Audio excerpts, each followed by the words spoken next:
ذریہ والصلاة علی نبیہ وعلی آلہ واصحابہ المتأدبین بآدابہ اما بعد اعوذ باللہ من الشیطان الرجیم بسم اللہ الرحمن الرحیم اہدنا الصراط المستقیم صراط الذین انعمت علیہم غیر المغضوب علیہم ولا الضالین صدق اللہ العظیم ان اللہ وملائکتہ یصلون علی النبی یا ایھا الذین آمنوا صلوا علیہ وسلموا تسلیما اللہم صلی وسلم علی محمد معاذ الجود والکرم وآلہ وبارک وسلم صلاۃ و سلام علیک یا رسول اللہ صلی اللہ تعالیٰ علیہ وسلم۔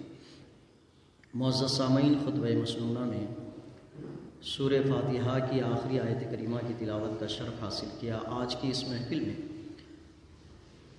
اسی آیت کریمہ سے متعلق کچھ اسلامی معلومات سے آگاہی کی کوشش کی جائے گی۔ رب قدیر میری زبان پر کلمہ حق کو جاری فرمائے۔ آج کی خاص گفتگو اسلام اور یہودیت کے حوالے سے ہے۔ ہم میں بہت سارے لوگ تاریخ سے دلچسپی رکھتے ہیں، بہت سارے لوگوں کو تاریخ سے دلچسپی نہیں ہے۔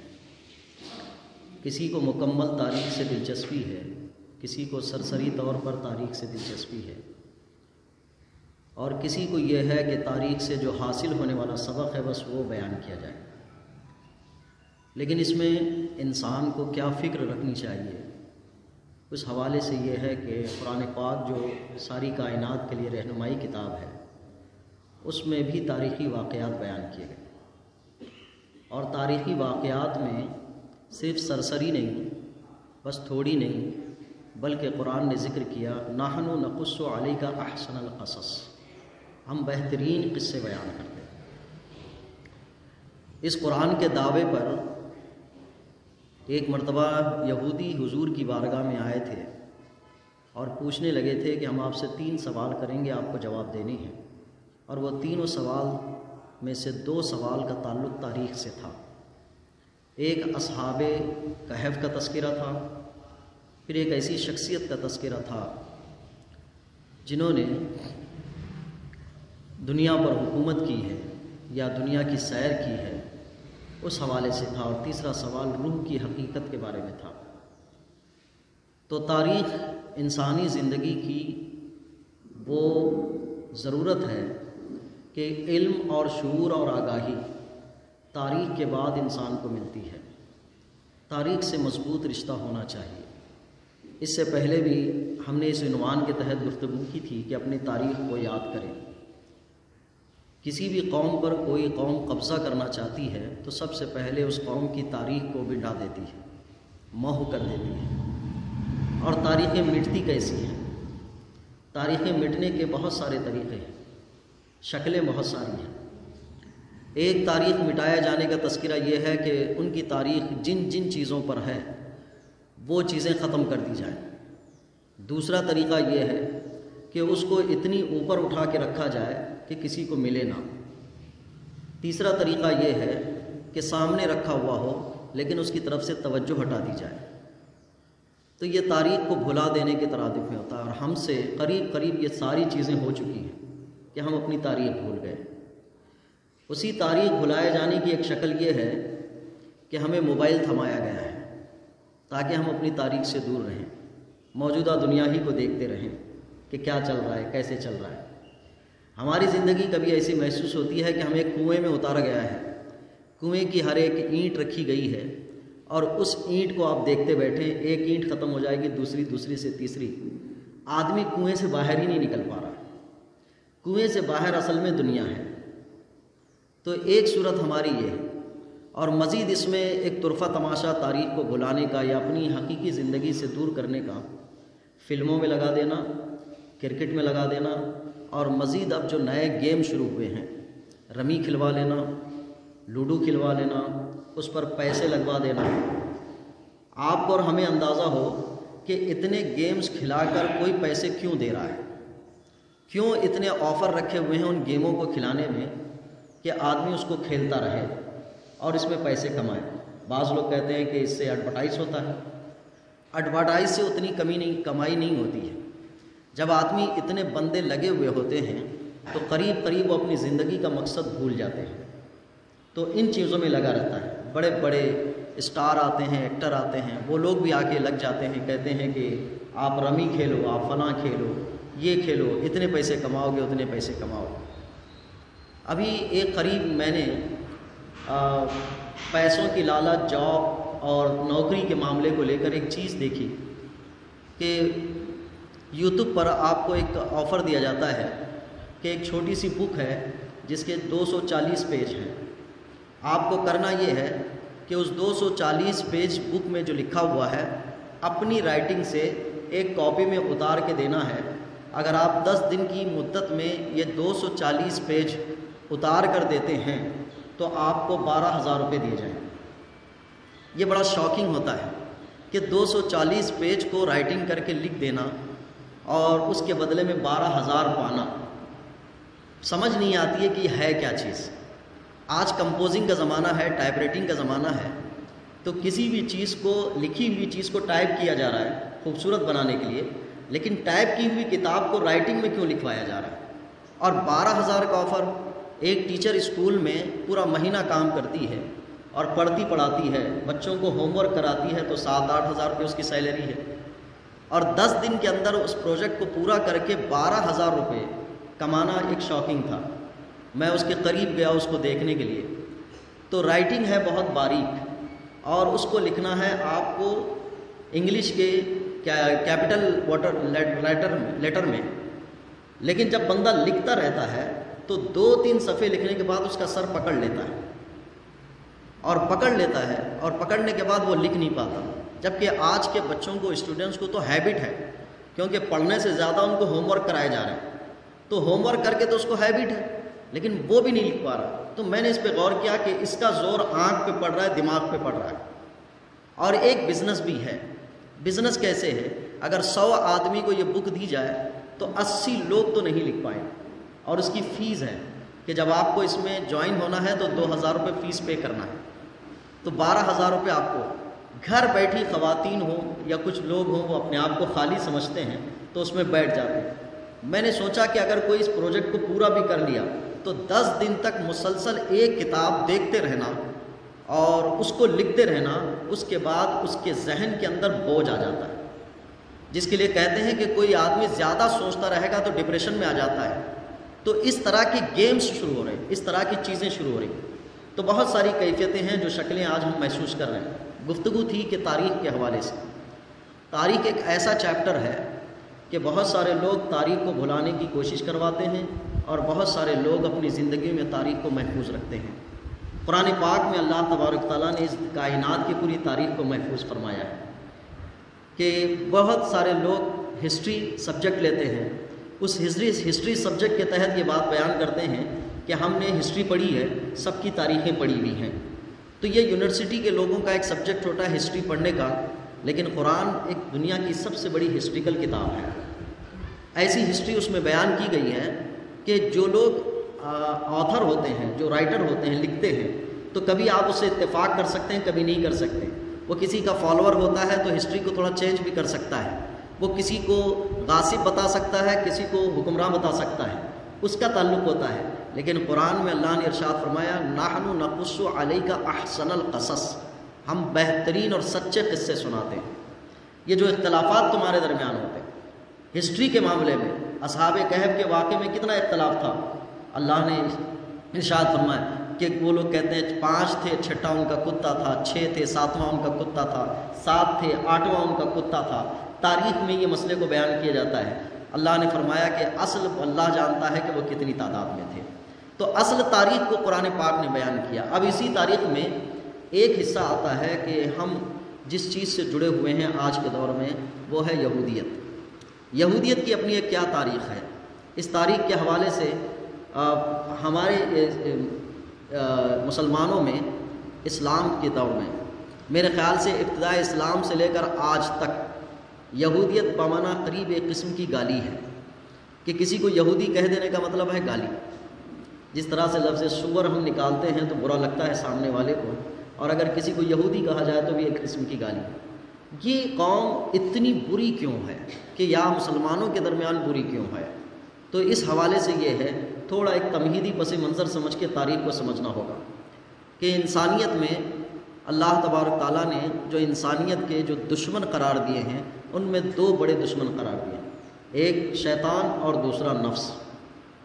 شیطان کی کیپیسٹی کو قرآن پاک میں بیان کیا گیا کہ شیطان کی کیپیسٹی کیا ہوگی، وہ پوری انسانیت سے دشمنی کیسے نبھائے گا۔ پوری انسانیت سے دشمنی نبھانے کے لیے اس کے اندر صلاحیت بھی چاہیے، تو صلاحیتیں کیا ہوں گی؟ تو اس نے اپنی صلاحیتوں کا اظہار کیا ہے کہ میں سارے بندوں کو بہکاؤں گا سوائے اس کے جو تیرے مخلص بندے ہوں گے، ان پر میرا بس نہیں چلے گا، لیکن بہکاؤں گا سب کو۔ اب بہکانے کی کیفیت میں اس نے دونوں حصے شامل کر لیے، ایک اس کے بہکاوے کا حصہ انسان بھی بنیں گے، اس کے بہکاوے کا حصہ جنات بھی بنیں گے۔ دونوں پر بہکانے کی اس کے لیے ٹھان رکھی تھی، اس نے کہا تھا دونوں کو تو نے بندگی کا حکم دیا ہے، تیرے فرمانبردار بننے کا حکم دیا ہے، میں دونوں کو بہکاؤں گا اور سیدھے راستے پر بیٹھوں گا۔ انسانیت کے اصل یہ دو دشمن کہلاتے ہیں، ایک نفس اور دوسرا شیطان۔ اب اس نفس اور شیطان کے بہکاوے میں جتنا جو آیا وہ انسانیت کا دشمن قرار دے گا۔ تاریخ انسانیت میں بہت ساری قومیں آئی، لیکن وہ ساری قومیں انسانیت دشمن کم اپنے ماقبل یا دوسرے لوگوں کے دشمن ضرور ہوتے تھے۔ قوم سمود آئی، قوم صالح آئے، قوم لوط، قوم نوح، بہت ساری قومیں آئی، لیکن تاریخ انسانیت میں یہودیت اور عیسائیت پھر اسلام، ان تین کو آپ دیکھیں گے، جب سے یہودیت ہے اس وقت سے لے کر عیسائیت ہے پھر اسلام ہے، ان تین مذہبوں کے علاوہ دنیا پر کسی کی رنگ و بو نہیں ہے۔ یہ تین ہی مذہب کے لوگوں کی تہذیب، تمدن، کلچر یہی سب سے زیادہ حاوی ہے۔ اس کے بعد بعض لوگوں نے ان سے کچھ لیا تو اپنی تہذیب بنا لی، ورنہ خود کے پاس ان کے لیے اپنی تہذیب کا کوئی حصہ نہیں ہے۔ اس معاملے میں یہودیت کے لیے ابتدائے اسلام سے لے کر اب تک، بلکہ یہودیت کی ابتدائی تاریخ سے لے کر، یہودیوں کو اسرائیلی بھی کہا جاتا ہے۔ اس کی تاریخی ابتدا ہوتی ہے حضرت یعقوب علیہ السلام سے۔ حضرت یعقوب علیہ السلام کا اس زمانے میں نام تھا اسرائیل۔ اسرائیل کے لفظی معنی بیان کیے جاتے ہیں اللہ کا بندہ۔ اسرائیل، اسرا ایک ہے اور ایل ایک ہے، ایل اللہ کو کہا جاتا ہے، اسرا بندے کو کہا جاتا ہے۔ تو اسرائیل، حضرت یعقوب علیہ السلام نے قریب 4 نکاح فرمائے، 3 سے 10 اولادیں ہوئی اور 34 بیوی سے 2، یعنی کل 12 اولادیں ہوئی۔ 12 لڑکے تھے حضرت یعقوب علیہ السلام کو، اور ان 12 لڑکوں سے جو اولادیں ہوئی وہ کہلائی بنی اسرائیل۔ بنی اسرائیل جس کا تذکرہ قرآن پاک میں کئی جگہ آیا، سورہ بقرہ میں 2 جگہ، پہلے پارے میں 2 جگہ آیا، یا بنی اسرائیل اذکروا نعمتی التی انعمت علیکم وانی فضلتکم علی العالمین، 2 جگہ پہ وہاں پہ ذکر کیا گیا۔ تو بنی اسرائیل کا معنی ہوا کہ اسرائیل کی اولاد، لڑکے اور لڑکی دونوں کے لیے استعمال ہوتا ہے۔ حضرت یعقوب علیہ السلام کی تاریخ اگر آج سے ہم جوڑتے ہیں پیچھے تو قریب 4000 سال پہلے کی تاریخ ہے حضرت یعقوب علیہ السلام۔ تو اب یہ قوم بنی اسرائیل کا تعلق حضرت یعقوب علیہ السلام کی 12 اولادیں ہوئی، جس میں حضرت یوسف علیہ السلام بھی ہیں۔ لیکن اس سے پیچھے اور ایک تاریخ بنتی ہے، وہ تاریخ ہم نے اس سے پہلے بھی ذکر کی تھی۔ حضرت ابراہیم علیہ السلام ابو الانبیاء کہلاتے ہیں، انبیاؤں کے والد۔ حضرت ابراہیم علیہ السلام اللہ کے وہ برگزیدہ بندے جن کو اللہ نے خلیل بنایا، بہت زیادہ آزمائش سے گزرے۔ آپ کو پہلے حضرت سارہ تھی، نکاح میں تھی، پھر اس کے بعد اولاد نہ ہوئی تو اولاد کی آرزو نے حضرت ہاجرہ سے نکاح کرنے پر آمادہ کیا۔ حضرت ہاجرہ سے نکاح کیا، اللہ نے حضرت اسماعیل علیہ السلام کو پیدا فرمایا۔ حضرت اسماعیل علیہ السلام پیدا ہوئے، اور ادھر حضرت سارہ رضی اللہ تعالی عنہا سے بھی اللہ نے اولاد عطا فرمائی، وہ حضرت اسحاق علیہ السلام ہے۔ حضرت اسحاق علیہ السلام حضرت سارہ سے ہوئی، اور حضرت ابراہیم علیہ السلام حضرت ہاجرہ سے ہوئی۔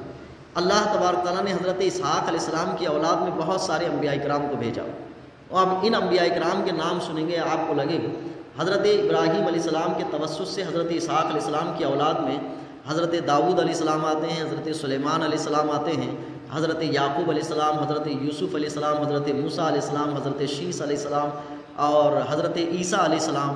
بہت سارے انبیاء اکرام حضرت اسحاق علیہ السلام کی اولاد میں آتے ہیں۔ اس اعتبار سے ابو الانبیاء ہے حضرت ابراہیم علیہ السلام، اور حضرت اسماعیل علیہ السلام کی اولاد سے کوئی نبی نہیں سوائے میرے اور آپ کے آقا کریم صلی اللہ علیہ وسلم، کہ حضور حضرت اسماعیل علیہ السلام کی اولاد میں ہیں۔ اور کعبۃ اللہ کی تعمیر کے بعد حضرت اسماعیل علیہ السلام نے جو دعا مانگی تھی وہ اسی لیے اس کی دعا مانگی تھی کہ مولا جو آخری نبی تشریف لانے والے ہیں وہ میری اولاد میں انہیں پیدا فرما۔ تو حضرت ابراہیم علیہ السلام کی دعا کا ایک ثمرہ نبی کریم صلی اللہ علیہ وسلم حضرت اسماعیل کے توسط سے حضرت ابراہیم علیہ السلام کی اولاد ہوئے۔ تو آپ خود میرے حضور ارشاد فرماتے ہیں میں دعائے ابراہیم ہوں، کہ حضرت ابراہیم علیہ السلام نے میرے حق میں دعا کی تھی، تو حضور فرماتے ہیں میں دعائے ابراہیم ہوں۔ یہ سلسلہ چلتا ہے۔ یعقوب علیہ السلام کی اولاد میں ایک چیز تھی جس کی ہسٹریکل باتیں بیان کی قرآن پاک نے، کہ یہودی جس کو کہتے ہیں اور بنی اسرائیل کہتے ہیں، یہ بعد میں دو طبقے الگ بن گئے، لیکن اصل میں اولاد حضرت یعقوب علیہ السلام ہے۔ ان کے پاس ایک طریقہ تھا کہ انبیاء کی اولاد ہونے کی وجہ سے انہیں فخر تھا۔ اس فخر نے ان کو اس مقام پر پہنچا دیا کہ انہوں نے اس طرح کی باتیں کہیں نحن ابناء اللہ و احباء، کہ ہم لوگ اللہ کے برگزیدہ بندوں کے بیٹے ہیں اور اس کے ساتھ ساتھ اللہ کے محبوب بندے ہیں، یہ انہوں نے کہنا شروع کر دیا۔ اور بنی اسرائیل یا یہود کے علاوہ جتنے انسان ہیں وہ سارے کے سارے ان کے خدمت گزار ہیں۔ یہ ایک تصور ان کے ذہن میں بیٹھ گیا، کیونکہ وہ خود کہتے تھے کہ اللہ تبارک تعالیٰ نے اپنے برگزیدہ بندوں کی اولاد میں ہمیں چن لیا ہے۔ اب یہ تصور ان کا کب تک تھا؟ اسلام کے وقت تک بھی تھا۔ اسلام سے انہیں اور تقویت مل گئی یہ نظریے کو، کہ قرآن پاک کی آیت کریمہ کہ یا بنی اسرائیل اذکروا نعمتی التی انعمت علیکم وانی فضلتکم علی العالمین، کہا کہ اے بنی اسرائیل اللہ تبارک تعالیٰ نے یاد کرو کہ کتنی نعمتیں تم پر نازل کی اور تم کو زمانے میں فضیلت دی تھی، سب پر فضیلت دی تھی۔ تو انہیں اور دلیل مضبوط ہو گئی کہ بنی اسرائیل کو اللہ نے دیکھو جو قرآن نئی کتاب آتی ہے آسمانی وہ فضیلت دی گئی تھی۔ ان کے پاس اور ایک بیماری تھی، وہ یہ تھی کہ وہ اپنے آپ کو پڑھے لکھے کہتے تھے، اور بنی اسرائیل کے علاوہ جس کو بھی ہے اس کو ان پڑھ کہتے تھے، ان پڑھ اور جاہل۔ اس کے لیے ایک لفظ استعمال کرتے تھے امی، جو عربی زبان کا لفظ کہلاتا ہے۔ امی کے معنی ہوتا ہے بغیر پڑھا لکھا آدمی، تو بغیر پڑھا لکھا۔ قرآن پاک میں ان کے مزاج کو ذکر کیا قرآن نے کہ لیس للأمیین سبیلا، کہ بغیر پڑھے لکھے لوگوں کے لیے کوئی راستہ نہیں ہے، یعنی اپنے کو پڑھا لکھا کہتے تھے اور دوسرے کو بغیر پڑھا لکھا کہتے تھے۔ یہ ایک دوسری صفت تھی جو ان کے اندر، پہلے تو ایک نحن ابناء اللہ و احباء، کہ ہم اللہ کے بندوں یا اللہ کے پیغمبروں کے بیٹے ہیں اور ہم ہی اللہ کے محبوب بندے ہیں۔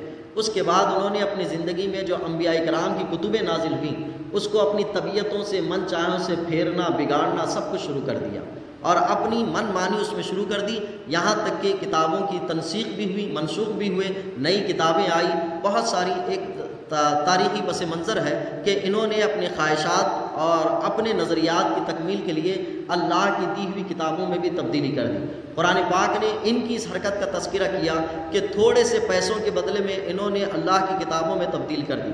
افتؤمنون ببعض الکتاب وتکفرون ببعض، تو بعض کتاب پر ایمان لاتے ہیں، بعض کتاب کو چھوڑ دیتے ہیں، اور دوسرے مقام پر کہا کہ تھوڑے پیسوں کے بدلے یہ بدل دیتے ہیں کتابوں کو ثمنا قلیلا۔ تو یہ ایک تاریخ ہے ان کی کہ بھئی تھوڑے پیسوں کے بدلے کتابوں میں تبدیلی بھی لاتے تھے۔ یہ صفتیں اس لیے گنا رہا ہوں کہ اس لیے کہ آخر میں ہمیں اور آپ کو یہ سمجھنے کی کوشش کرنا ہے کہ یہودیت کے اثرات اسلام یا مسلمانوں پر کتنے ہو چکے ہیں۔ یہ تاریخی پس منظر جب تک سمجھ میں نہیں آئے گا، ہمیں یہ نہیں سمجھ میں آئے گا کہ ہمیں اسلام کا کیا معنی رکھتا ہے اور یہودیت کا کیا معنی رکھتا ہے۔ ایک صفت پیدا ہوئی نحن ابناء اللہ و احباء، دوسری صفت ان کے اندر پیدا ہوئی کہ ہم جو ہیں یہ اصل میں اللہ کی مخلوق ہیں، اور جتنی بھی انسانیت ہے وہ ہمارے غلام ہیں، ہمارے کام کاج کرنے کے لائق ہیں۔ اور اس کا طریقہ دنیا نے دیکھا بھی ہے کہ وہ لوگ جب تک اس معاملے میں رہے۔ اللہ تبارک تعالیٰ نے بنی اسرائیل پر بڑے انعامات عطا فرمائے تھے، ان انعامات کا تذکرہ بھی ہے۔ بنی اسرائیل پر کیا کیا انعامات عطا فرمائے؟ من و سلوہ کو نازل فرمایا۔ من و سلوہ آسمان سے اترتا ہوا وہ کھانا تھا جو ریڈی میڈ ان کو کھانے کو ملتا تھا۔ آج کا یہ تصور بہت مشکل ہے کہ آسمان سے بھی کوئی چیز اترتی ہو۔ دنیا ہمیشہ حیرت زدہ ہوتی ہے ان دو چیزوں پر، کوئی زمین سے آسمان کی طرف جائے تو حیرت میں پڑ جاتا ہے، کوئی آسمان سے زمین کی طرف آئے تو حیرت میں پڑتا ہے۔ تو آسمان سے اترنے والی چیز من و سلوہ تھی۔ من و سلوہ کھانے کی چیز تھی۔ کھانے کی چیز کیا تھی کہ گوشت کی ایک چڑیا ٹائپ کا گوشت ہوتا تھا جو بھنا ہوا ہو کر آتا تھا، پھر اس کے بعد کچھ کھانے کی میٹھی والی چیز ہوتی تھی، من و سلوہ ان کو ملتا تھا۔ انہوں نے کہا کہ لن نصبر علی طعام واحد، حضرت موسیٰ علیہ السلام سے کہا کہ یہ آسمان سے ریڈی میڈ اترتا ہے، ایک ہی ٹائپ کا کھانا آتا ہے، ہمیں تو اپنے شادی خانے میں جس طرح سے ٹیبل سجا رہتا ہے کہ اسٹارٹر الگ چاہیے، کھانے پینے کی چیزیں الگ الگ چاہیے، ہمیں مختلف قسم کی سبزیاں چاہیے، تو قرآن نے اس کو مضحکہ خیز انداز میں بیان فرمایا کہ اعلیٰ کوالٹی کو چھوڑ کر ادنا کوالٹی کی تمنا کرتے ہیں۔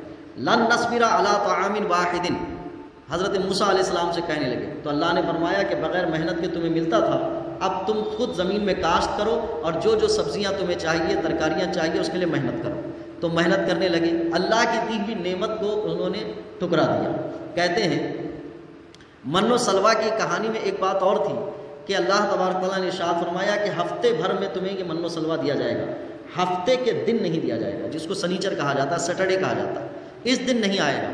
تم جمعہ کے دن تھوڑا سا ہفتے والا زیادہ کر لینا، لیکن ایک دن سے زیادہ مت کرنا۔ تو ایک کنڈیشن تھی، ان کو ہفتے کے دن چھٹی تھی، اس ہفتے کے دن ان لوگوں نے جمعہ کے دن میں یہ کیا کہ اتنا رکھ لیتے تھے جو سنڈے منڈے کو بھی کام آ جائے۔ تو ان کے لیے یہ بھی اطمینان نہیں تھا کہ اللہ نے فرمایا ہے کہ ہفتے کے دن نہیں ملے گا، اتوار کو ملے گا، تو اس میں ملے گا کہ نہیں ملے گا، اس کو بھی جمع کر کے رکھ لیتے تھے۔ اب اس کے بعد اللہ تبارک تعالیٰ نے کھانے کے اندر بدبو کی صفت پیدا فرما دی کہ کھانا سڑے گا، بدبودار ہو جائے گا، تو سڑنا اور بدبو ہونے کی صفت پیدا ہوئی کہ زیادہ سے زیادہ رکھنا۔ اب آئیے پھر اس میں کہ من و سلوہ اترتا ان کے پاس، اور اب ان کی بدبختیاں کیا تھی؟ نعمتیں نازل ہوئی، نعمتوں کے ساتھ ناشکری کر لی۔ حضرت موسیٰ علیہ السلام موجود ہیں یہودیت کے پاس، اللہ کی طرف سے ڈائریکٹ کلام کرتے ہیں، چھوٹے چھوٹے مسئلے پر اللہ سے بات کرنے کے لیے حضرت موسیٰ علیہ السلام طور پر جاتے ہیں۔ وہ واقعہ بھی سورہ بقرہ میں ذکر کیا گیا ہے کہ 2 بھتیجوں نے اپنے چچا کو قتل کر دیا، اور قتل کر کے خود ہی دعوے دار ہو گئے کہ قاتل کون ہے ہمیں معلوم کرنا ہے۔ قوم حضرت موسیٰ علیہ السلام کے پاس گئی اور ان سے کہا کہ آپ بتائیں کہ اس کا قاتل کون ہے۔ آپ اللہ کی بارگاہ میں عرض کی، اللہ نے ارشاد فرمایا کہ ایک جانور، ایک گائے ذبح کرو، اس کو گوشت کے لتھڑے کو مردے پہ مارو، وہ خود بولے گا کہ میرا قاتل کون ہے۔ آپ بتائیں یہ مسئلے کے حل کے لیے، یہ تو ایک ججمنٹ والا فیصلہ ہے، لیکن حضرت موسیٰ علیہ السلام 4 دفعہ تک اللہ کی بارگاہ میں پہنچتے ہیں۔ اب اس کی بدماشی یہ دیکھیں کہ نعمت ملی تھی کہ قاتل کا پتہ صرف کرنا تھا، لیکن اس کی صورت کیا تھی؟ جب حضرت موسیٰ علیہ السلام نے کہا تو کہتے ہیں آپ ہم سے مذاق کرتے ہیں، ہمیں قاتل کا پتہ بتانے کی بات کر رہے ہیں اور آپ کہتے ہیں کہ جانور ذبح کرو، اس کے گوشت کے لتھڑے کو مردے پہ مارو، پھر وہ خود بولے گا، مذاق بنا رہے ہیں ہم۔ تو حضرت موسیٰ علیہ السلام نے کہا کہ نحن نسبح، کہ میں اللہ کی پاکی بیان کرتا ہوں اس چیز کی کہ میں دین پہنچانے میں تمسخر کروں۔ یہ آیت مبارکہ دعوت و تبلیغ والوں کے لیے بھی بہت اہم ہے کہ دین کی دعوت و تبلیغ کرنے میں مذاق نہ بنایا کریں۔ حضرت موسیٰ علیہ السلام کو انہوں نے کہا کہ آپ مذاق کرتے ہیں ہم سے، انہوں نے کہا کہ میں اللہ سے پاکی بیان کرتا ہوں اس چیز سے کہ اللہ کی باتیں بیان کرنے میں تمسخر کروں، مذاق بناؤں، میں جاہلوں میں سے تھوڑی ہوں، حضرت موسیٰ علیہ السلام نے کہا۔ پھر اس کے بعد انہوں نے کہا کہ بات یہی ٹھہری تو رنگ پوچھیے کیسا رنگ ہونا چاہیے۔ حضرت موسیٰ علیہ السلام پھر گئے، پھر رنگ پتہ کیا، پیلے رنگ کی گائے ہو، پھر کہا کہ عمر پوچھ لیجیے عمر کتنی ہوگی، تو پھر عمر بتائی گئی۔ پھر اس کے بعد کہا کہ وہ پالنے والی ہوگی کہ چھٹی ہوگی، یعنی کھل کے پھرتی والی ہوگی کہ پالی والی ہوگی۔ پھر اس کی صفت بیان کر دی۔ پھر اس کی صفت بیان کرنے کے بعد کب کہا کہ اگر اللہ نے چاہا تو ہم اس کو کر لیں گے۔ تو یہ ایک بدماشی تھی کہ نعمتوں کے نازل ہونے کے بعد وہ انبیاء کرام کے ساتھ کیسا سلوک کرتی تھی۔ اب آپ اس طرح سے دیکھیں ان کے نظریات، ان کے عقائد، ان کے معاملات، جو جو چیزیں بنتی گئی، اور قرآن پاک نے ان کے واقعات کو پورا بیان کیا ہے۔ اس لیے کہتا ہوں کہ پرانی ہسٹری حقیقت میں جو تاریخ ہے قرآن نے بیان کر دی۔ پھر اس کے بعد آتے ہیں حضرت موسیٰ علیہ السلام کے پاس۔ حضرت موسیٰ علیہ السلام نے کہا کہ تمہیں بنی اسرائیل فرعون سے نجات دی جائے گی، تمہیں میرا اتباع کرنا ہے۔ تو انہوں نے کہا کہ کیسے آپ فرعون سے لڑائی کریں گے؟ کہا میں اللہ کا نبی ہوں۔ تو کہا پھر بھی آپ کے پاس تو اسباب نہیں ہیں۔ ان کے پاس یہ تھا کہ دولت، اسباب، حکومت ایک لیول ٹو لیول آئے تو آدمی کام کر سکتا ہے۔ نبی کو نبی سمجھنے کے لیے ان کے لیے بہت مشکلات تھی، اس لیے کہ وہ نبی کی بات ماننے کے بجائے عقل سے مانتے تھے کہ عقل میں یہ بات اترتی ہے کہ نہیں اترتی ہے۔ حضرت موسیٰ علیہ السلام جب فرعون کے اوپر سے حاوی ہوئے، ان کو ایک چیز نے حضرت موسیٰ علیہ السلام کی اتباع پر ابھارا، وہ یہ تھی کہ فرعون نے بنی اسرائیل کو سب سے نیچے کاموں پر رکھا تھا۔ کھیتی باڑی کرنا ہو، بنی اسرائیل، جو قوم اپنے آپ کو نحن ابناء اللہ و احباؤہ کے تعویذ لٹکا کے پھرتی ہو، اس کو فرعون نے کھیتی باڑی کے کام، نالی صاف کرنے کے کام، جانوروں کو پالنے کے کام، دربانی کے کام، جھاڑو مارنے کے کام دی ہو، تو آپ سمجھیں کہ اس قوم کی کیا حالت ہوگی۔ ایک ذلت و خواری ہے، ان کو بار بار کہا گیا ہے، توریت میں، زبور میں، انجیل میں بھی بار بار کہا گیا ان کو کہ اگر تم اللہ کی دی ہوئی نعمتوں کے ساتھ کھلواڑ کرو گے اللہ تمہیں ذلت و خواری دے گا، تمہیں ذلیل کرے گا۔ پھر وہ ذلیل ہوئے۔ حضرت موسیٰ علیہ السلام کے آنے کے بعد اللہ نے ان کو تھوڑی عزت دی، حضرت موسیٰ علیہ السلام کے ساتھ واپس نکلے تو دریا کے پاس سے گزرے، اور دریا کے پاس حضرت موسیٰ علیہ السلام کہتے ہیں کہ تم یہاں سے گزرو تو ڈر لگ رہا ہے ابھی بھی کہ ہم اتر جائیں گے تو پانی آ نہ جائے۔ تو حضرت موسیٰ علیہ السلام کی بات کو بھی عقل پر جانچنے کی پوری کوشش کرتے تھے کہ اگر عقل پہ آتی ہے تو مان لیں گے، نہیں تو نہیں مانیں گے۔ یہ صورت ان کی گزرتی، جب اللہ نے ان کو نجات دی تو اب مسئلہ تھا کہ رہیں گے کہاں؟ جب یہاں سے تو نکل گئے، اب رہیں گے کہاں؟ تو رہنے کے لیے ان کے لیے بہترین جگہ اللہ نے عطا فرمائی۔ ایک بادشاہ تھا جو بڑا ظالم اور جابر کہا جاتا تھا، بلکہ صرف بادشاہ نہیں تھا، اس بادشاہ کے اندر جو فوجی نظام تھا وہ بھی بہت زیادہ جبر اور بڑا سخت تھے۔ اللہ تبارک تعالیٰ نے حضرت موسیٰ علیہ السلام کو کہا کہ فلاں بادشاہ سے تم لڑائی کرو، اور لڑائی کرنے کے بعد تمہیں اللہ وہ زمین عطا کرے گا، وہ تمہیں حکمرانی دے گا۔ تو حضرت موسیٰ علیہ السلام نے بنی اسرائیل سے کہا چلو اب اللہ کی طرف سے حکم آیا ہے کہ فلاں قوم اور بادشاہ کے خلاف لڑنا ہے، اور اس کے خلاف ہمیں جنگ جیتیں گے، اور اللہ نے ہماری مدد اور نصرت کی بات کہی ہے۔ تو حضرت موسیٰ علیہ السلام نے جب کہا تو یہ کہنے لگے فَاذْهَبْ أَنْتَ وَرَبُّكَ فَقَاتِلَا إِنَّ هَٰؤُلَاءِ قَاعِدُونَ کہ اے موسیٰ آپ جائیں، آپ کا رب جائے، ہم یہاں بیٹھے رہیں گے، ہم یہاں رہیں گے، ہم نہیں جائیں گے۔ إِنَّ فِيهَا قَوْمًا جَبَّارِينَ وہاں تو بہت سخت قوم رہا کرتی ہے۔ پھر اللہ تبارک تعالیٰ نے ارشاد فرمایا کہ ان کے لیے ایک بادشاہ مقرر کرتے ہیں۔ اس بادشاہ کے نام ذکر کیا طالوت، کہا کہ ہم نے طالوت تمہارے درمیان بادشاہ مقرر کیا۔ بادشاہ کی صفت کیا تھی؟ کہا بسطۃ فی العلم والجسم، کہ اللہ تبارک تعالیٰ نے اس کو علم دیا ہے اور اس کو بہادری دی ہے۔ تو علم اور بہادری اس پر بھی معترض ہوئے، اور کہا کہ بادشاہت کا ایک جو تصور ہے وہ تو ہوتا ہے پیسہ، وہ ہوتی ہے ایک فوج، ان کے پاس تو کچھ نہیں ہے، انہوں نے ابھی تک ہمارے قبیلوں کے بڑوں کو اپنے پاس لیا بھی نہیں ہے، اعتماد میں بھی نہیں لیا ہے۔ پہلے یہ ہوتا تھا کہ بنی اسرائیل میں کوئی بادشاہ بننا چاہے تو بنی اسرائیل کے جتنے قبیلے ہیں، قبیلے کے ایک امیر کو اعتماد میں لینا اور ان کو کچھ پیسے دینا، پیسے دے کر اعتماد میں لے کر وہ بادشاہ بن سکتا تھا۔ اب ڈائریکٹ بغیر کسی پروٹوکول کے، بغیر کسی روایت کے بادشاہ بنائے جانے کا تصور، تو کہا کہ ہم نہیں جاتے ان کے ساتھ۔ پھر اللہ تبارک تعالیٰ نے حضرت طالوت کے ذریعے سے جو جالوت بادشاہ تھا اس پر فتح عطا فرمائی، تو یہ ان کو رہنے کے موقع ملے۔ یہ قریب واقعات گزرتے ہیں 2000 سال 3000 سال پہلے کی بات، کہ ان کو جگہ جگہ پر جگہ ملی، ذلت بھی ملی، پھر جگہ ملی، لیکن انسانیت نے ہمیشہ ان کے دور کو دیکھا ہے کہ ان کے پاس جو نظریات ہیں وہ انسانیت کے لیے کبھی بھی نفع بخش نہیں، انسانیت کے لیے نفع بخش نہیں۔ سب سے پہلا قاعدہ ان کا یہ تھا کہ ہم اللہ کے بیٹے، یعنی اللہ کے برگزیدہ بندوں کے بیٹے ہیں، اور ہم سب سے بہتر قوم ہے، ہم سے سب نیچے قوم ہے۔ یہ انسانیت میں سب سے زیادہ نقصان دینے والی چیز جو ان کے ذہنوں میں بیٹھی تھی۔ اچھا، ان کے عقیدوں میں اپنی اچھائی کی ایک کوالٹی تھی، وہ یہ کہتے تھے کہ ہماری قوم کو اللہ تبارک تعالیٰ کبھی جہنم میں نہیں ڈالے گا، اور اگر جہنم میں ڈالے گا تو ہمارا گناہ صرف اتنا ہے کہ حضرت موسیٰ علیہ السلام کوہ طور پر گئے تھے تو ہماری قوم میں سے کچھ لوگوں نے بچڑے کی پوجا کی تھی، وہ 40 دن جو گزرے ہیں ہمارے، وہی ہمارے گناہ کے ہیں، باقی کوئی گناہ کا کام ہمارا نہیں ہے۔ اس تصور نے انہیں اس پر لا کر کھڑا کر دیا تھا کہ ہمیں جہنم چھوئے گی بھی نہیں، جس کے لیے قرآن ذکر کرتا ہے لن تمسنا النار، کہ وہ کہا کرتے تھے کہ آگ ہمیں کبھی نہیں چھوئے گی، آگ ہم کبھی نہیں جائیں گے تو صرف 40 دن کے لیے جائیں گے، جنت تو ہمارے لیے رکھی ہوئی۔ ایسے نظریات تھے جو بنی اسرائیل کو انسانیت میں کبھی بھی ایکول رہنے کے لیے آمادہ نہیں کیا۔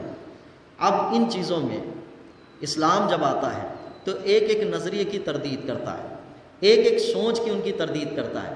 جب انہوں نے کہا نحن ابناء اللہ واحباؤ، قرآن نے ضابطہ دیا قل ان کنتم تحبون اللہ فاتبعونی، تم اللہ کے محبوب ہونے کا دعویٰ کرتے ہو تو نبی کی اتباع کرو، نبی کی اتباع میں تمہارے دعوے کی صداقت ہوگی۔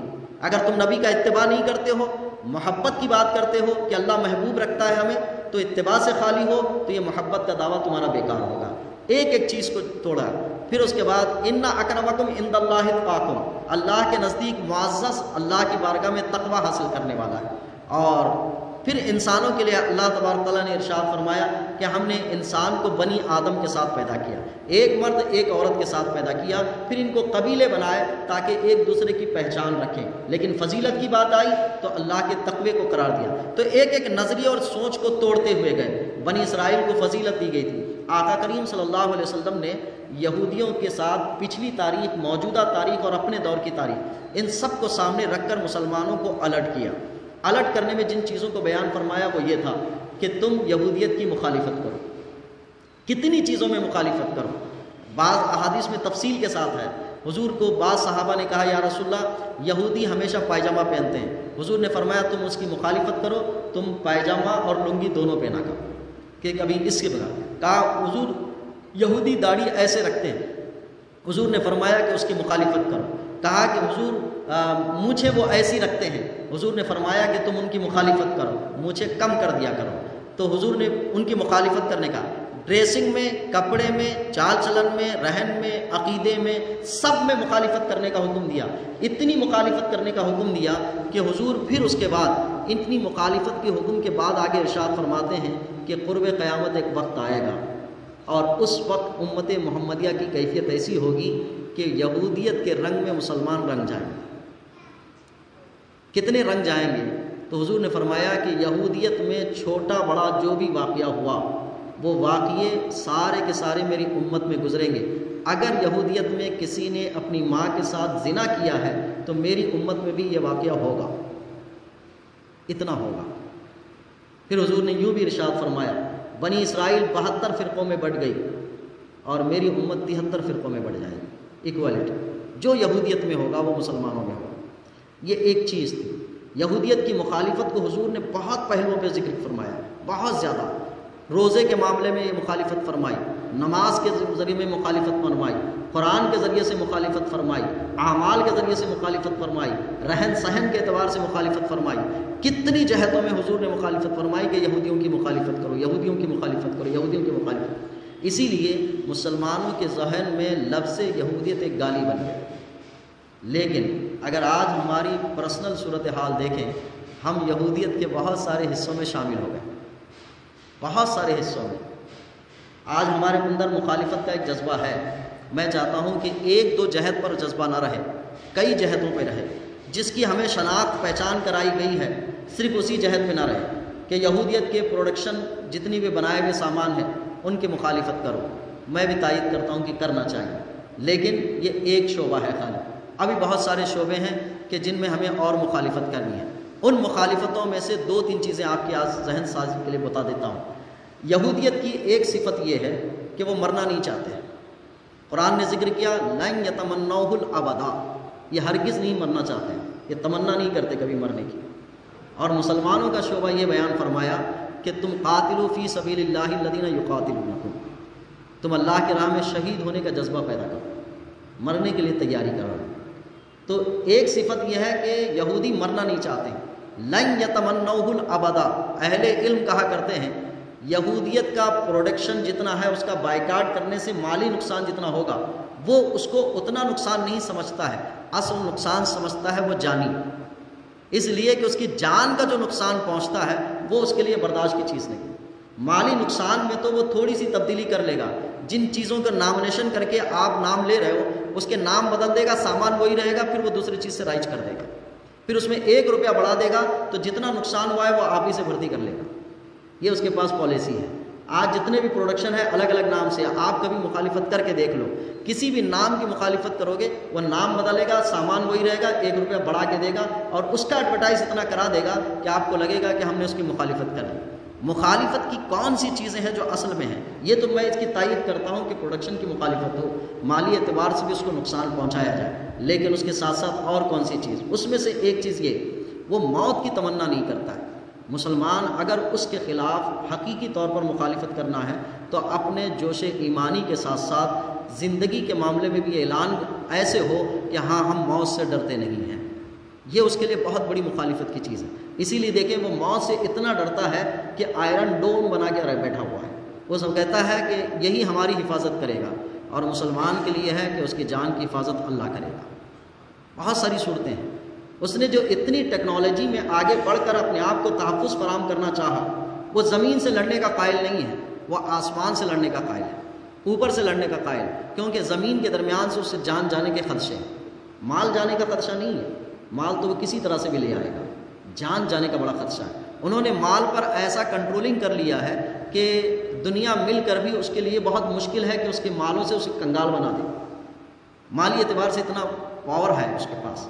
تو اس صورت کے اعتبار سے جانی اور مسلمان اگر اس کی مخالفت کرنا چاہتے ہیں تو ایک چیز یہ ہے کہ وہ اپنے حوالے سے جان خرچ کرنے کے معاملے میں کبھی بھی پیچھے نہ ہٹنے والا جذبہ پیدا کرے، تو اس صورت میں یہودیت کی مخالفت ہوگی۔ وہ دوسری صورت یہودیت کی مخالفت کی جو ہمارے درمیان جو رائج ہو چکی ہے، آخرت کا تصور اس کے پاس نہیں ہے، آخرت کے تصور کو وہ چکا ہے۔ اور ایک بات اور وضاحت کر دوں، یہودی جو مذہب ہے ہم کبھی اس کی تردید نہیں کر سکتے، کیونکہ ہم نے ایمان لائے ہیں اس پر، جو حضرت موسیٰ علیہ السلام کو ماننے کا مسئلہ ہے، حضرت داؤد علیہ السلام کو۔ ہم صرف موجودہ یہودیت کی مخالفت کرتے ہیں، جو موجودہ یہودیت اصل یہودیت سے ہٹ چکی ہے، ہم یہودیت کی مخالفت نہیں کر سکتے، اس لیے کہ یہودیت ایک قوم ہے اور اس کی طرف انبیاء کرام بھیجے گئے، بنی اسرائیل کی طرف نبی بھیجے گئے، اور ہمارے لیے قرآن میں ایمان ذکر کیا گیا ہے، لا نفرق بین احد من رسولی، ہم رسولوں میں سے کسی پر ایمان لانے میں فرق نہیں کرتے، سارے رسولوں پر ایمان لاتے ہیں۔ تو ان کی طرح نہیں کہتے جس کو یہودی اور عیسائی آپس میں کہا کرتے تھے، وقالت الیہود لیست النصارى علی شیء وقالت النصارى لیست الیہود علی شیء، نصرانیوں نے کہا یہودی کوئی چیز نہیں اور یہودیوں نے کہا نصرانی کوئی چیز نہیں۔ ہمیں ایسا نہیں کہنے کا حکم ہے، ہمیں تو یہ ہے کہ ہم موسیٰ علیہ السلام کو بھی مانتے ہیں، عیسیٰ علیہ السلام کو بھی مانتے ہیں، ہمیں جو ماننے کا حکم دیا گیا ہم مانتے ہیں، لیکن اتباع اپنے نبی کی کرتے ہیں۔ ماننا سب کو ہے لیکن اتباع نبی، تو اس یہودیت کی مخالفت نہیں ہے بلکہ موجودہ یہودیت کی مخالفت ہے، جو انسانیت سوزی کے عقیدے اور نظریات کے ساتھ زندگی گزار رہے ہیں، جنہوں نے انسانوں میں، اسی لیے دنیا کے جس ملک میں بھی انہوں نے اپنی زندگی گزاری ہے وہاں ملک سے مار کے بھگائے گئے، کیونکہ ان کے پاس جو تھاٹ ہے، جو سوچ ہے، وہ اتنی گھٹیا ہے کہ انسانیت میں کوئی بھی ان کے ساتھ ایڈجسٹیبل نہیں ہے، ان کے ساتھ زندگی نہیں گزار سکتا ہے، وہ سب کو اپنی پیر کی جوتی سمجھنے پر ہے۔ آج بھی طریقہ یہی ہے کہ علم کے بڑے طبقے اور بڑے دروازے انہوں نے صرف اپنے لیے رکھے ہیں اور پوری دنیا کو امی بنا کے رکھا ہوا ہے کہ جاہل رہیں یہ لوگ، اور جاہل کی علم کو پیسوں کے بلبوتے پہ لانے میں انہی کا طریقہ ہے، تاکہ پیسہ ہمارے پاس ہو تو علم بھی ہمارے پاس ہو۔ آج اگر ایجوکیشن کے سسٹم کا جو معیار بلند ہوتا جا رہا ہے کہ تعلیم یافتہ ہونا ہے، گریجویشن اچھی سے اچھی حاصل کرنا ہے تو زیادہ پیسے ہونا ہوگا، تو یہ زیادہ پیسے کی جو دوڑ لگی ہوئی ہے وہ اسی بنیاد پر ہے کہ علم کے حقیقی دروازے تک عام انسان نہ پہنچ سکے، وہ علم کو اپنے پاس رکھ لیں اور دولت ان کے پاس ہوگی تو وہی لوگ اس تک پہنچیں گے۔ یہ ایک ایسی کڑی بنائی ہوئی ہے، اور اس موقع پر یہودیت کی مخالفت کرنا ہے تو علم کو پیسوں کے تولنے کے بجائے اس کو سستا کرنے کے طریقے پہ لائیں، یہ یہودیت کی مخالفت ہوگی۔ یہودیت کی مخالفت میں سب سے اہم چیز ہے سود۔ سود کے حوالے سے کہا گیا ہے کہ جس طرح سے انسان کے اندر ایک جسم ہے اور اس کی روح ہے، روح نکل جائے تو انسان بے جان ہو جاتا ہے، یہودیت کی اصل جان آج قرار دیا گیا ہے کہ وہ سود ہے، سودی نظام ہے، اور سودی نظام جو دنیا میں جیسا چکر بنا کے بیٹھا ہوا ہے، اگر اس سے فائٹ کی جائے تو ان کی جان نکل جاتی ہے۔ اب اس کا تعلق ایک انفرادی شخص سے لے کر اجتماعی شخص سے لے کر ملکی سطح پر ہے۔ ہم اور آپ سمجھ رہے ہیں کہ ہم آزاد ہیں، آج ملک کے ہر باشندے کے اوپر ملکی سطح پر ہمارے اوپر قرض ہے، ورلڈ بینک کا قرض ہے، صرف ہم ہی نہیں دوسرے ممالک بھی ہیں جو ورلڈ بینک سے قرض لیے ہوئے ہیں، اس کا سودی نظام ہے۔ اس سودی نظام کو کہتے ہیں کہ اس کی اصل جان ہے۔ اگر آپ یہ کمزور کرتے ہیں تو پھر اس کمزوری پر یہودیت کی مخالفت ہوگی، کہ یہودیت کی مخالفت یہ ہے، اسلام پر عمل کرنا اور یہودیت کی مخالفت کرنا۔ نبی کریم صلی اللہ علیہ وسلم نے اتنی تاکیدات فرمائی ہے، یہ خالی جھنڈوں پہ پیر رکھ دینا، پروڈکشن کا بائیکاٹ کر لینا، یہ اصل میں مخالفت کا ایک بہت چھوٹا سا حصہ ہے۔ اصل مخالفت ہوتی ہے، میں کبھی غور کرتا ہوں تو یہودیت کی مکمل مخالفت میں اگر بندہ آ جائے تو مجھے لگتا ہے کہ خود کی مخالفت کرنا پڑے گا، کیونکہ ہمارے اندر اتنی یہودیت آ چکی ہے، ہمیں اپنی خود کی مخالفت کرنا پڑے گا، اپنے گھر کی مخالفت کرنی پڑے گی۔ لیکن میں اس پر نا امید نہیں ہوں، مخالفت کا جذبہ میرے حضور نے رکھا ہے کہ مخالفت کرو، ان کی خوب کرو مخالفت، اور اس مخالفت کے اس پینل کو، اس حصے کو لے کر ہم مخالفت کرتے جائیں تو اپنے گھروں سے بھی مخالفت ہوتے ہوتے ہم اسلامی حصے سے جڑتے جائیں، سب چیزوں میں شریک ہو جائیں، ان چیزوں میں کہ موت کی تمنا ہمارے دلوں میں ہو، خصوصاً سود سے اپنے آپ کو روکنے کی عادت۔ کتنا آسان نظام بنایا ہے سود کا، آپ کو بینک سے لون لینا ہے بہت آسان ہے، کریڈٹ کارڈ لینا ہے بہت آسان ہے۔ کریڈٹ کارڈ کو اگر بینک کے لون کو بہت ساری شکلوں میں جائز قرار دیا ہے، لیکن علماء کے آپ فتاوے پڑھیں، احوط بہتر یہ ہے کہ تم اس کی طرف جاؤ نہ۔ اگر تمہارے پاس انٹرسٹ آیا بھی تو اس کو بھی علماء نے کہا ہے کہ آپ اس کو اپنے ذات پہ لو ہی نہ۔ جنہوں نے جائز قرار دیا ہے انہوں نے بھی محتاط قول یہی کہا ہے، اور بہت سارے علماء نے تو ابھی تک بھی جائز نہیں قرار دیا۔ تو جو جائز نہ قرار دیے ہوں وہ بھی ثواب دید پر ہیں، جنہوں نے بطور مجبوری کسی کے لیے یہ شرعی فیصلہ دیا ہے انہوں نے بھی احوط طریقہ یہی کہا کہ بچو اس سے۔ اب کریڈٹ کارڈ میں ہم طور پہ سمجھتے ہیں کہ بھئی اس میں تو جتنا لیوا ہے اتنا دیوا ہے، لیکن ٹائم ختم ہونے کے بعد جو اس کی فیس لگتی ہے وہ بھی تو طے ہے۔ کتنے لوگ ہوں گے؟ 10,000 لوگ ہوں گے جو کریڈٹ کارڈ لیتے ہیں، اس میں سے مان لیجئے 1,000 لوگوں نے پابندی سے اپنا وقت پر طے کر بھیج دیا، تو باقی 9,000 لوگ تو بھر ہی رہے ہیں اس میں۔ تو اس صورت میں سب، ہمارے پاس لائٹ کا بل آتا ہے، وقت تھوڑی سی تاخیر ہوتے تو انٹرسٹ لگ جاتا ہے ہمارے اوپر۔ حضرت عمر فاروق رضی اللہ تعالیٰ عنہ نے کہا تھا کہ حضور نے فرمایا تھا کہ آخر دور میں ایسا وقت ہوگا کہ سود سے کوئی بچ نہیں پائے گا۔ آپ یہ ساری کڑیاں جوڑیں تو آپ کو لگے گا ہم میں یہودیت بہت اندر رائج ہو چکی ہے، مخالفت ہمیں کرنی پڑے گی۔ اس کے لیے زندگی کو ایک بیلنسنگ بنانا ہوتا ہے، اسلام کی سوچ کو پہلے سامنے رکھتے ہوئے اگر ان پر چلنے کی عادت بنائی جائے تو یہودیت کی خود بخود مخالفت ہوتی رہتی ہے۔ لیکن ہمارے پاس ہوتا یہ ہے اسلامی تعلیمات آنے سے پہلے یہودیت آ جاتی ہے، ہم اس پر عمل کرنے لگے۔ پہلے تو لوگ تھوڑا بہت پوچھنے کے لیے آ بھی جاتے تھے کہ مولانا اس میں سود ہے کیا نہیں ہے، فلاں ہے، پوچھنے تو آتے تھے۔ اب تو ایک بندہ بھی بڑا مشکل سے آتا ہے پوچھنے کے لیے کہ یہ سود ہے کیا نہیں۔ انہوں نے سمجھ لیا ہے کہ سب لوگ کر رہے ہیں ہم بھی کر لیں، سب لوگ کر رہے ہیں ہم بھی کر لیں۔ اس چیزوں کو انہوں نے، ایک چیز اور ہے یہودیت کی مخالفت میں جو اسلام سے براہ راست ٹکراتی ہے، وہ ہے دیکھی چیزوں پر ایمان لانا، بغیر دیکھی چیزوں پر ایمان لانا۔ حضرت موسیٰ علیہ السلام نے جب کہا تھا کہ رب ایک ہے تو شروع میں تو ماننے میں انہیں بڑی پریشانی ہوئی، لیکن ایک جمعیت ہو کر انہوں نے کہہ ہی دیا لن نؤمن لک حتی نری اللہ جہرۃ، ہم ہرگز ایمان نہیں لائیں گے جب تک اللہ کو دیکھ نہ لیں۔ 90 آدمیوں کو حضرت موسیٰ علیہ السلام کوہ طور پر لے کے گئے تھے اللہ کو دکھانے کے لیے، کہا کہ یہ لوگ کہتے ہیں کہ اللہ دیکھ لیں، تو اللہ کو دیکھنے کے لیے 90 آدمی لے کے گئے۔ پھر وہ تجلی پڑی، سب مرے پھسے، تو ان نیچے والے جو پہاڑ کے نیچے تھے توبہ توبہ کرنے لگے، کہا کہ یہ دیکھنے سے بہتر نہ دیکھنا ہے۔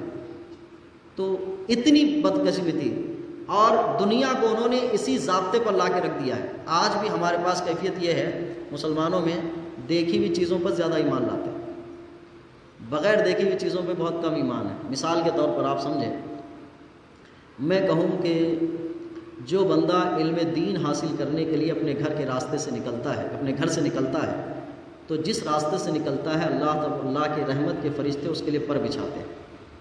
کتنا یقین کرتے ہیں آپ؟ کتنا یقین کرتے ہیں؟ اتنا تو نہیں کہ جتنا دھوپ کا یقین کرتے ہیں۔ کبھی تو ہم ایسی فضیلتیں بیان کر کے نکل جاتے ہیں، ہماری بولی سے نکلنے کے بعد ہماری فیلنگ میں بھی نہیں آتا، چاہے جائے کہ سامعین کی فیلنگ میں آئے۔ دیکھی ہوئی چیزوں پر ایمان لانا، کیفیت یہی ہو گئی۔ آپ اندازہ کریں کہ پیٹ درد ہو رہا ہے، پیٹ درد ہونے کے بعد کہا کہ کہاں جائیں گے آپ؟ ڈاکٹر کے پاس۔ نہ میں سورہ فاتحہ پڑھ دیتا ہوں، دم کر دیتا ہوں، ٹھیک ہو جائے گا، کیونکہ یہ بھی بیماری کی شفا کے لیے۔ تو بولے وہ بھی کر لیں گے، یہ بھی کر لیں گے، وہ بھی کر لیں گے، یہ بھی کر لیں گے۔ بے دیکھی چیزوں پر ایمان لانا۔ قرآن میں مومن کی صفت بیان کی ہے یؤمنون بالغیب، یہ بے دیکھی چیزوں پر ایمان لاتا ہے۔ اور دنیا جو جا رہی ہے، آپ فرشتوں کو ماننے کے معاملے میں مسلمانوں کا عمل کمزور ہو گیا، آخرت کو ماننے کے معاملے میں مسلمانوں کا عمل کمزور ہو گیا کہ تمہارے نامہ اعمال تولے جائیں گے، جب کا جب دیکھا جائے گا۔ میراث کے فیصلے ہوتے ہیں، تم یہاں 2 پیسے کھاؤ گے، آخرت میں حساب دینا پڑے گا، جب کا جب دیکھیں گے مولانا۔ اب کا آپ دیکھیں، میراث کے فیصلے ہیں۔ بیوی کو کہا جاتا ہے شوہر کی نافرمانی پر تمہیں جہنم میں ڈھکیل دیا جائے گا، دنیا تو میری خود جہنم بن رہی ہے، وہ جہنم بعد میں دیکھیں گے۔ یہ مسلمانوں کا عمل ہے۔ تو بے دیکھی چیزوں پر ایمان نہیں، اس میں بھی یہودیت کی مخالفت ہونا کہ بے دیکھی چیزوں پر ایمان لانے کے معاملے میں اب دنیا جو آ رہی ہے وہ آرٹیفیشل آ رہی ہے۔ اس طرح سے ہمارے صاحب نے کہا کہ اب ایک تھیٹر بنایا جانے والا ہے اور ایک بہت بڑا ہال بنایا جانے والا ہے۔ انسان یہاں سے سوئٹزرلینڈ جانا چاہتا ہے، سوئٹزرلینڈ کے جتنے مناظر ہیں اس کی کیفیت سے آشنا ہونا چاہتا ہے، تو آشنا ہونا چاہتا ہے تو اس علاقے میں جائے اور سوئٹزرلینڈ کے مزے لے لے۔ وہ یہیں بیٹھا رہے گا لیکن وہ اپنی آنکھوں سے ایسا دیکھتا رہے گا کہ جیسے سوئٹزرلینڈ میں ہو، اور محسوس کرے گا اور پورا لطف لے کر آئے گا۔ تو ایک ہی جگہ بیٹھ کر وہ پوری دنیا کے مزے لینے والی کیفیت، یعنی دیکھ کر ماننے والی چیزوں پر لایا جا رہا ہے۔ اور میں نے ایک مشین بھی دیکھی کہ جو آنکھ پہ لگا کے بندہ ایسے سوتا ہے اور اس کو ایک اسٹیئرنگ دی جاتی ہے، اور اس مشین میں وہ اسٹیئرنگ ایسا کرتا ہے جیسے حقیقی طور پر پہاڑوں پر وہ اسٹیئرنگ سے گاڑی چلا رہا ہے، وہ ایسا فیل کرتا ہے وہ پورا۔ تو یہ جو دیکھ کر محسوس کرنے والی چیزوں میں ہے، اس سے کر جو بغیر دیکھی چیزیں محسوس جو ہوتی ہیں اس کو ہٹا دیا گیا۔ اور اسلام کی یہ طاقت اور قدرت تھی کہ بے دیکھے ایمان لانے والوں کی ایمان کو مضبوط قرار دیا گیا تھا۔ آقا کریم صلی اللہ علیہ وسلم نے ہماری ایک جہت فضیلت یوں ہی بیان کی، صحابہ سے کہا تھا کہ تمہارا ایمان لانا بھی اچھا ہے لیکن ایک چیز ہے کہ تمہارے بعد والوں کا ایمان لانا بھی اچھا ہے۔ تو صحابہ نے عرض کیا کہ یا رسول اللہ، ہمارے بعد ایمان لانے والوں کا ایمان اچھا کیسے؟ کہا تم نے مجھے دیکھ کر ایمان لائے، وہ مجھے بغیر دیکھے کے ایمان لائے۔ تو ایک ہوتا ہے مرئی اور غیر مرئی، دیکھی ہوئی چیزوں کو مان لینا اور بغیر دیکھی ہوئی چیزوں۔ اسلام کی باتیں سمجھ آتی ہو یا نہ آتی ہو، من و عن مان لیجئے، یہ ایمان کے کامل درجے ہونے کی طرف ہے۔ ایک ایمان کا کامل ہونا ہے بے دیکھی چیزوں پر ایمان لانا، لیکن اس کے ساتھ ساتھ وہ اسلام کی بات ہونا، تب جا کے بے دیکھی چیزوں پر ایمان لائیں۔ ہر بے دیکھی چیزوں پر بھی ایمان نہ لائیں، ورنہ کل کو میری تقریر مشکل ہوگی کہ آپ دیکھے ہی نہیں کیسے ایمان لا رہے ہیں۔ تو کچھ چیزیں ایسی بھی ہیں جن کو آپ کو دیکھنا ہے، اور کچھ چیزیں ایسی ہیں جو اسلام کی ہوگی جو بغیر دیکھے کے ایمان لانا ہے۔ یہ چند چیزیں ہیں، اسی وجہ سے معراج کا بہت سارے لوگوں نے انکار کیا، دیکھے نہیں تھے، اور حضرت ابوبکر صدیق کہلائے کہ بغیر دیکھے کے مان لیا کہ آپ کہتے ہیں تو پھر سچ ہی کہتے ہوں گے۔ یہ چند باتیں ہی بے ترتیب بیان کی، اللہ مجھے آپ کو عمل کی توفیق عطا کرے۔